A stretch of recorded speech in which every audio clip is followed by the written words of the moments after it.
বন্ধুরা, স্ট্রোকের প্রধান কারণ ও করণীয় বিশ্ব স্বাস্থ্য সংস্থার মতে বিশ্বব্যাপী যত অসংক্রামক রোগ আছে সেগুলোর মধ্যে মৃত্যুর দিক থেকে হৃদরোগের পরই স্ট্রোকের অবস্থান। এছাড়া পঙ্গুত্বের অন্যতম কারণ হলো স্ট্রোক। দিন দিন এতে আক্রান্তের সংখ্যা ক্রমশ বাড়ছে।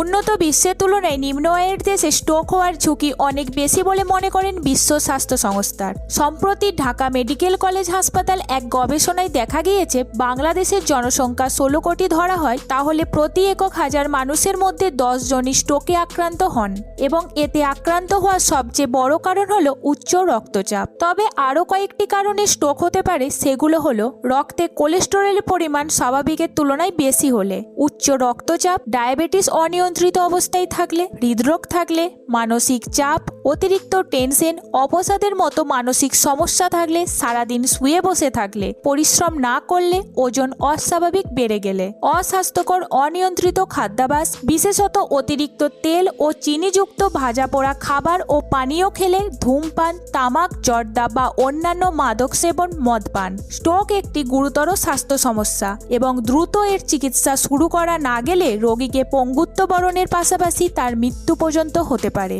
অন্যদিকে তাৎক্ষণিক চিকিৎসা সেবা দেওয়া হলে রোগীর ক্ষতি হওয়ার আশঙ্কা অনেক কমিয়ে আনা সম্ভব বলে মনে করেন বিশেষজ্ঞরা। তো চলুন সময়কে নষ্ট না করে কথা বলি আজকের টপিকে। কোনো ব্যক্তি স্ট্রোক কিভাবে বুঝবেন? বন্ধুরা, স্ট্রোকের সাথে অনেকে হার্ট অ্যাটাককে গুলিয়ে ফেলেন, কিন্তু দুটি বিষয় সম্পূর্ণ আলাদা। স্ট্রোক মূলত মানুষের মস্তিষ্কে আঘাত আনে। ব্রিটেনের জাতীয় স্বাস্থ্য সেবা বিভাগের তথ্য অনুযায়ী মস্তিষ্কের কোনো অংশে রক্ত সরবরাহ বন্ধ হয়ে গেলে, মস্তিষ্কের কোষগুলি মরে গেলে স্ট্রোক হয়। সুস্থভাবে বেঁচে থাকার জন্য শরীরের প্রতিটি কোষে রক্ত সঞ্চালন প্রয়োজন, কারণ এই রক্তের মাধ্যমেই শরীরের কোষে কোষে অক্সিজেন পৌঁছায়। কোনো কারণে মস্তিষ্কের কোষে যদি রক্ত সঞ্চালন বাধাগ্রস্ত হয়, রক্তনালী বন্ধ হয়ে যায় বা ছিঁড়ে যায়, তখনই স্ট্রোক হওয়ার ঝুঁকির সৃষ্টি হয়। সাধারণত 60 বছরের বেশি বয়সী রোগীদের স্ট্রোকের ঝুঁকি বেশি থাকলেও তবে ইদানিং তরুণ এমনকি শিশুরাও স্ট্রোকে আক্রান্ত হচ্ছেন। তবে গবেষণায় দেখা গেছে নারীদের তুলনায় পুরুষদের স্ট্রোকে আক্রান্ত হওয়ার ঝুঁকি বেশি। স্ট্রোক 3 ধরনের হয়ে থাকে: মাইল্ড স্ট্রোক, ইসকেমিক স্ট্রোক ও haemorrhagic stroke. Number 1, mild stroke.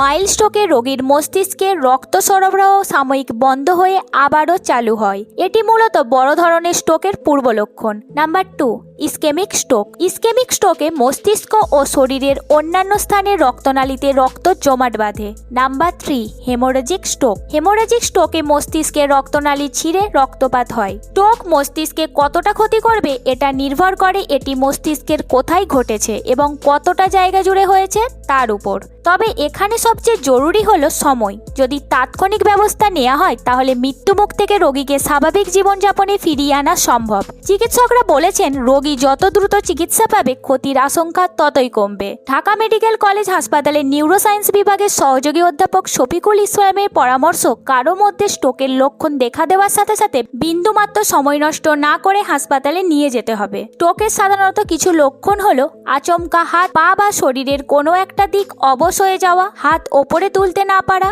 চোখে ঝাপসা, অন্ধকার দেখা, কথা বলতে অসুবিধা হওয়া বা কথা জড়িয়ে যাওয়া, ঢোক গিলতে কষ্ট হওয়া, জিহ্বা অসাড় হয়ে যাওয়া, মুখ বেঁকে যাওয়া, শরীরের ভারসাম্য হারিয়ে ফেলা, নিয়ন্ত্রণ হারিয়ে পড়ে যাওয়া বা জ্ঞান হারানো, হঠাৎ কয়েক সেকেন্ডের মধ্যে বাজ পড়ার মতো তীব্র মাথা ব্যথা, বমি বমি ভাব, খিঁচুনি হওয়া। লক্ষণ ও পরবর্তী ব্যবস্থা নেয়ার বিষয়ে চিকিৎসকরা একটি শব্দ মাথায় রাখতে বলেছেন, সেটা হলো ফাস্ট। এখানে এফ ফর ফেস, মুখ বেঁকে যাওয়া; এ ফর আর্ম, হাত অবশ হয়ে আসা; এস ফর স্পিচ, কথা জড়িয়ে যাওয়া; এবং টি ফর টাইম, যত দ্রুত সম্ভব হাসপাতালে নিয়ে যাওয়া। তো এই ছিল আজকের ভিডিও। স্ট্রোক থেকে বাঁচবেন কিভাবে। ভিডিওটি ভালো লাগলে লাইক করে শেয়ার করে দিন, আর এরকম আরো ইন্টারেস্টিং ভিডিও পেতে আমাদের চ্যানেলটিকে সাবস্ক্রাইব করে দিন। ভিডিওটি শেষ পর্যন্ত দেখার জন্য আপনাকে অসংখ্য ধন্যবাদ।